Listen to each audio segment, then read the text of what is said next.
This story has so many connections for this time of COVID and for our theme for Education Week, which is igniting hope. Seamus in this story is like your parent who always wants you to take the right path in your life. The story is called Because I Love You by Max Lucado. Long ago, in a land far away and unlike any you've ever seen, there lived a wise man named Seamus. Seamus was a large man with a tender heart. He had blue eyes and a long, thick beard. When he laughed, which is something he often did, his cheeks would lift until his eyes became half moons of joy. When he sang, which is something else he did often, everything stopped to listen. Tall aspens would bend, squirrels, butterflies, birds would pause. Even the children would turn when they heard his voice. And well, they should. It was for them, he sang. And for the children, Seamus had built a wonderful village. It was more than any child could dream. The children plunged into the sky blue pond. They squealed as they soared high on the swings hung from the apple tree branches. They scampered through the meadows and giggled in the orchards.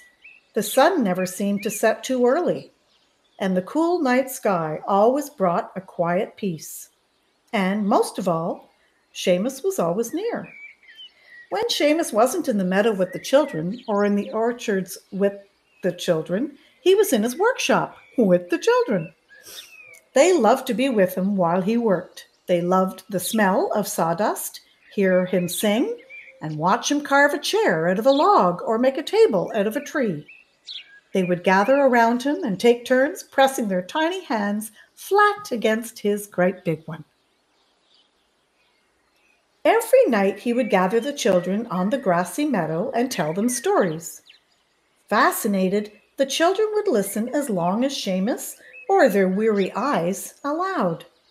The children loved Seamus, and Seamus loved the children. He knew each one by name, and he knew everything about them. He knew Lucy's love of birds. He knew Roland's fear of darkness.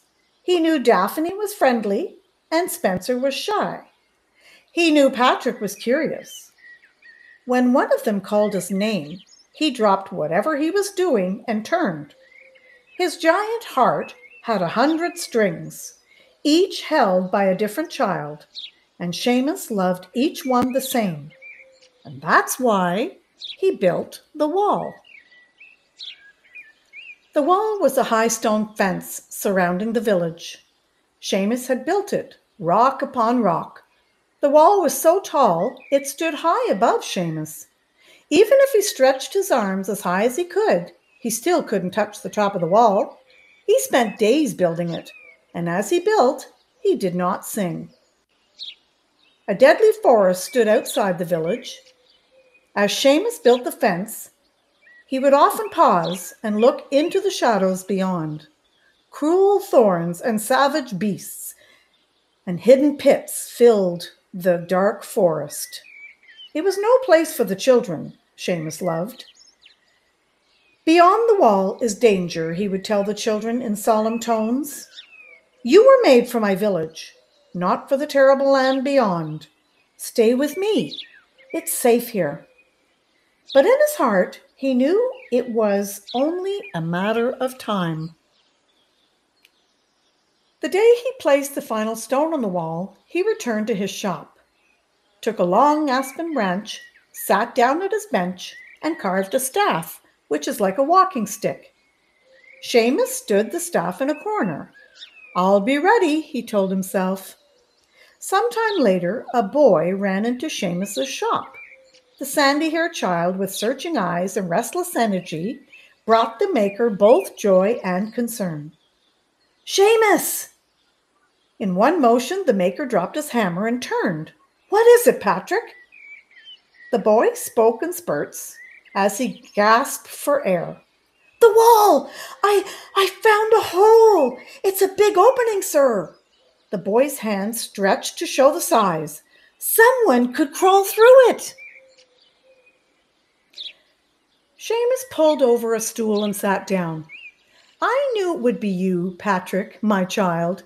Tell me, how did you find it? I was walking along the wall searching for holes?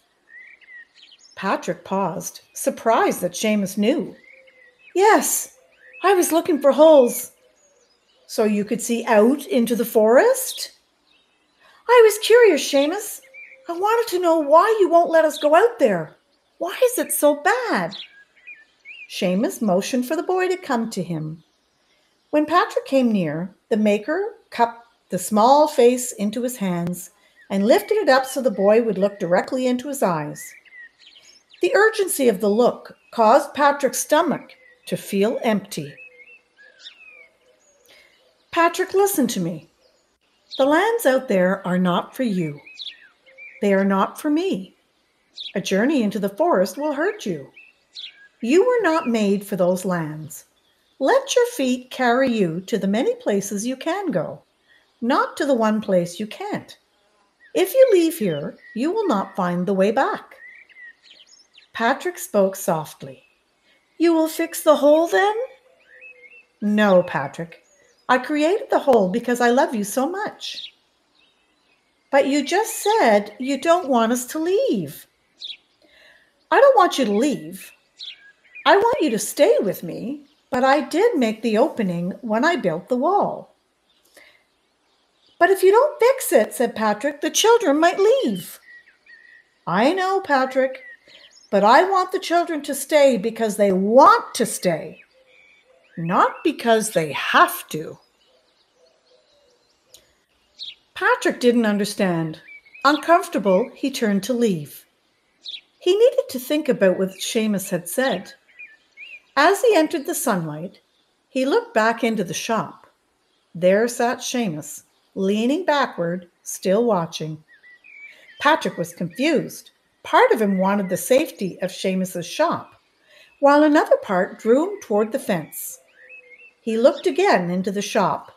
Seamus was standing now, not moving, but standing. His large hands stretched out to the boy. Patrick turned quickly away, as if he hadn't seen. He walked as fast as he could, aimlessly at first, then purposely toward the fence. I won't get too near, he said to himself. I'll just peek out. Questions came as quickly as the steps. Why do I want to do what Seamus doesn't want me to do? Why am I so curious? Is it so wrong to want to see beyond the fence? By now, Patrick was at the hole. Without stopping to think, he lay on his stomach and squirmed through just far enough to stick his head out the other side. I'll just take a quick look, he told himself. What could be wrong with that? Seamus said he made the hole because he loved us. I wonder what he's keeping from us. As if his knees were moving on their own, Patrick crawled farther. Soon he was through the hole and on the other side of the wall. He rose slowly to his feet. For several moments, he didn't move. He wondered if something would come out of the trees to hurt him. Nothing did. He relaxed his shoulders and sighed.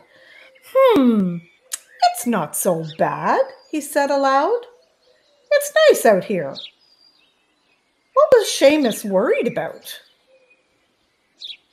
Patrick began walking into the forest. Twigs snapped beneath his bare feet. Sweet flowers scented the air. I don't see any scary creatures, he thought. The trees were so thick he could barely see the sky. Just a few steps into the woods, he said aloud, to see what it's like. After a dozen more steps, he stopped.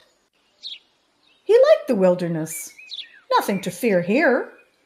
For the first time in his young life, he believed that Seamus was wrong. Just wait till I tell the others. And he turned to go back through the hole. But the hole was gone. He stopped and stared. He saw only a solid wall. Patrick ran to the wall. Was this the spot where he had crawled through? Or was it somewhere else? He couldn't remember. He ran a dozen steps one way, then a dozen steps the other. Nothing. Suddenly, he heard a strange noise in the woods behind him. He swung around, but he saw nothing. Patrick looked into the forest. Now it no longer seemed friendly. It was dark and threatening, as if it were about to destroy him. Desperately, Patrick searched the wall. He couldn't climb over. He couldn't break through. There was no way home. "If you leave here, you will not find the way back." Seamus's words rang in his mind. The boy's eyes were wide with fear. He sat on the ground and hugged his knees to his chest and began to cry. As Patrick huddled there, lonely and afraid, he remembered something else Seamus had often said. "I love you so much." "Does he love me enough to come and find me?" wondered the boy. "Will he hear me if I call him? Seamus, Seamus, I'm sorry I didn't listen to you. Please come help me." Patrick's plea had been heard by the one who loved him, even before it was spoken. For as the boy left Seamus's workshop, the maker had watched him as long as he could. When Patrick was out of sight, Seamus turned, not to take up his work, but to remove his apron. He hung his tools on the wall, and then he reached into the corner and took the staff, the one he carved after he finished the wall. Even before Patrick had reached the wall, Seamus had left the shop. Even before Patrick had asked for help, Seamus was on his way to give it. Even before the hole in the wall had closed, Seamus had opened another. His strong hands pulled away the rocks until he could see into the forest.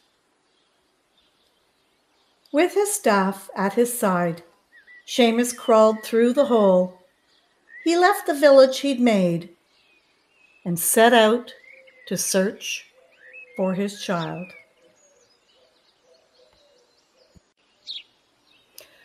What kind of hope did Patrick have in this story?